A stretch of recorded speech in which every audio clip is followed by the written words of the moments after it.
জুমার রাত, বৃহস্পতিবার সন্ধ্যা থেকে নিয়ে শুক্রবার সন্ধ্যার আগ পর্যন্ত পরিমাণের সবচাইতে বেশি করতে হবে যে আমলটা, সেটা হলো দুরূদ শরীফের আমল।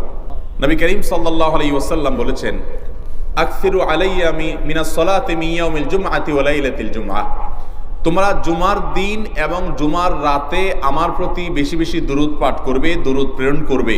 ফাইন্না সালাতাকুম মা'রুদাতুন আলাই, কারণ তোমরা যে দুরূদ পাঠ করো এটা আমার কাছে পেশ করেন আল্লাহর ফেরেশতারা, এবং রীতিমতো নামধাম সহকারে আল্লাহর একদল ফেরেশতা নিয়োজিত আছে। তারা বলেন, আল্লাহ, হে আল্লাহ রাসূল, আপনার অমুক উম্মত, অমুক অনুসারী, আল্লাহর অমুক বান্দা পৃথিবীর অমুক প্রান্ত থেকে, অমুক দেশ থেকে, অমুকের সন্তান, সে আপনার প্রতি দুরূদ পেশ করেছে জুমার দিনে, জুমার রাতে বা অন্য সময়ে। এটা নবী করিম সাল্লাল্লাহু আলাইহি ওয়াসাল্লামের কাছে রিপোর্ট দেওয়া হয় আল্লাহর নিযুক্ত ফেরেশতাদের মাধ্যমে। এই জন্য শুক্রবার দিন এবং রাত, অর্থাৎ বৃহস্পতিবার সন্ধ্যা থেকে নিয়ে শুক্রবার সন্ধ্যা পর্যন্ত